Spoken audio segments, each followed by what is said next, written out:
So where I want to go with this now is we kind of did that automatic here. I'm going to pick my block. So this is all, it's something similar to the way the users have been using it today directly in TerraScan.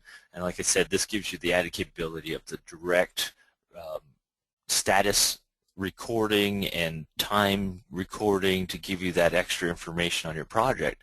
But one of the things that we added in GeoCue version 7 was kind of a revamped set of cues, and that's been streamlined a little bit more in version 2011, and we did a little bit of tweaking to that here as we were moving it to a little bit of a tighter integration with the review. So we've had users using cues for years now. It's always been kind of a mainstay in the product for just creating lists of entities for things. The working set queue was a special queue. It was a list of entities to work on. With some users, they've been using it for doing ortho QC, have been using it to review LiDAR imagery and be able to basically record that QA QC process. And so we've taken that and extended that now where we can use that with TerraScan or with LP360, RFX, or EQC. So what I've got is I've got a queue here, so I just called this queue class review. I added in my particular, this row of entities to it. So this row of entities is a row I'm going to want to work with. And all I did was I selected those, added them to the queue, and that gave me my entity count. They've got the same checklist I've been working with, which is the new the 12.1 checklist for running TerraScan. So you see this edit and running TerraScan step. And what I've done in this configuration, so if I open up my queue manager, it'll bring up my configuration. So I created this configuration called CRTS and went into here in the navigation, and I just said, well, as I navigate, I want to be able to see my entity that I'm working with. I wanted to be able to flash it just because it makes it easier when I'm popping through these quick, and for those that have used this mode for reviewing QCing of ortho imagery, it's helpful to know which entity you're working with so you know which one's got the error in it. This is the same kind of idea here. So we're going to enable the autoplay mode, and I'll show you what that is in a little bit. And I've got the inter-entity navigation mode set. So the inter-entity navigation mode says I don't want to look at these as one block because that's not close enough for the review I want to do. I'm not going to be able to see the changes, the problems with the surface, the misclassification, things like that if I'm zoomed at a whole block level. So what I'm going to do is just zoom in and say, in this particular case, I want to look at this at probably about 1/4 of the entity. So there's the entity there, zoomed in at about 1/4. And so it allows me to do, I'm using polygons in this particular case, so I'm going to do a king's move. And so I'm going to hit the little crown here, and what that's going to do is it's going to set it to my current map size. So that's going to set my window size to be a particular size, and I've set an overlap so that as I move the view, there's always going to be 20% of overlap between the views. And I've set it up to move on to the next entity. Now I'm in this to do editing is the reason I've set this up. So I'm not going to create annotations. I do have an option to do that, but in this case I'm not going to bother putting annotations in here, so I'm not going to include those in the way I've configured this. But I'm going to go into my step 2 actions. And it says with this particular entity and this particular step, when I step into that step, I want to put that step into progress. So I did the same thing when I showed earlier with Quick Launch. I select the entity, I hit the little magic one, and it tells me what step it is I want to make the change to. I hit OK to that, and I set the status. I do have an option here. I can conditionally set it so that I can't set something that I've put a warning on or set something that was already done, things like that. In this case here, I'm going to say if I've been in it, I want to go back into it. I'm not going to have that much control on it. But that's all user configurable, or in the case of probably how you would set it up here, so workflow manager configurable. So I'm going to save and exit here. I've already set myself up so it knows that to review that 107 block, even though I've zoomed out, changed my map view here, it knows I need to be in at this, I need to have 4 views of the particular block to look at it.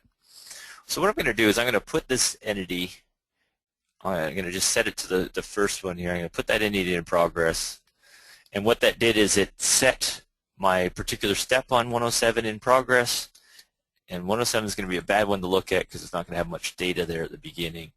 And so what I want to do is set myself up to the view. And let me get over to the next one because it's got a little bit better view to it. This one, 107 is short, so let me pop through these particular entities. It's going to automatically set that entity complete and move me into 112. And I've changed my view, so I'm going to have to reset it here.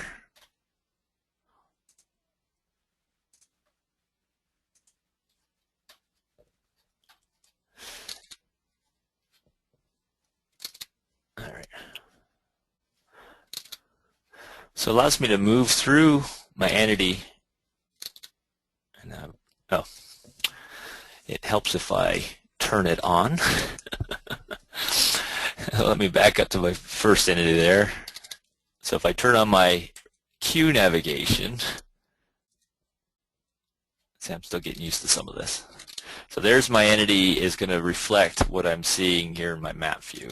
And so now when I press the go, you see that it's driving my TerraScan view. So my microstation view is being driven by my GeoCue map view, which allows me then to set a particular scale, things that I want to move through. Now, of course, at any point in time, I can go in here and go make a change, right? I can zoom in, I can change that view, you know, kind of move around, do what I need to with it, you know, and then come back and say, okay, move me on to my next particular view. And when I'm done with that, it'll move into my next entity. So there, now I'm into my 119. Oh, hit the wrong button.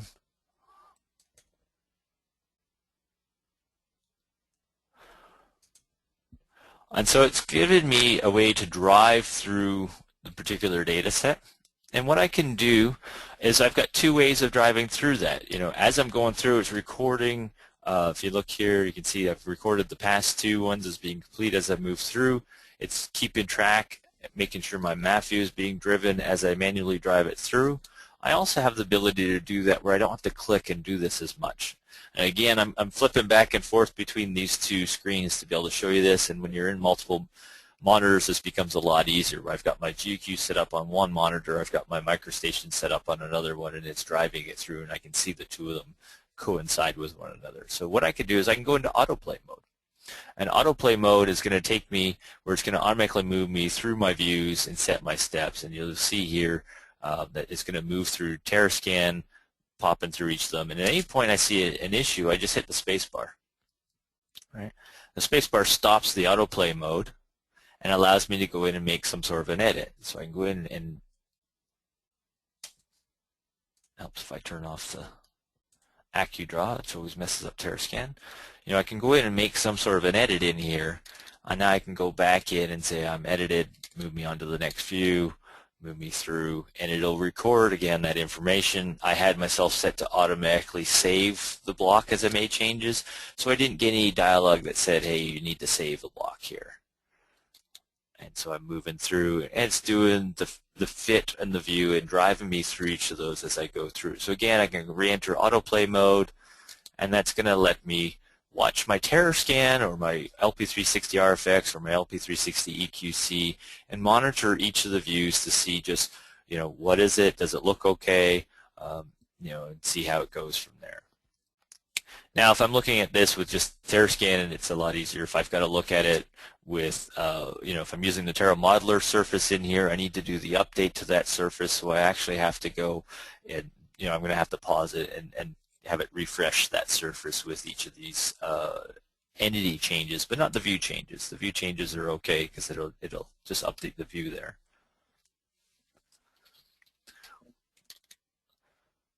So again, that's gone and given us the, you know, each individual entity that we're working with. I can complete the entity that I'm on, so I can flush out my editing session. It's going to set whatever my setting was. So if you remember, my last setting in here was to set it to complete, so I flush that out, and it's going to go ahead and mark that last one as complete within that queue.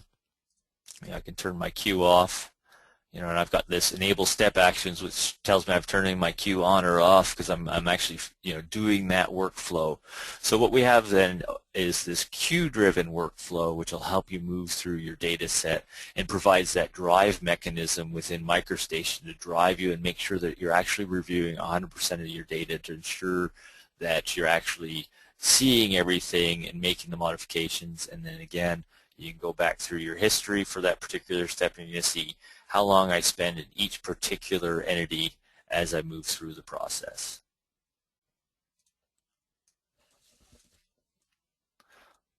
So there's my times recorded there. Okay.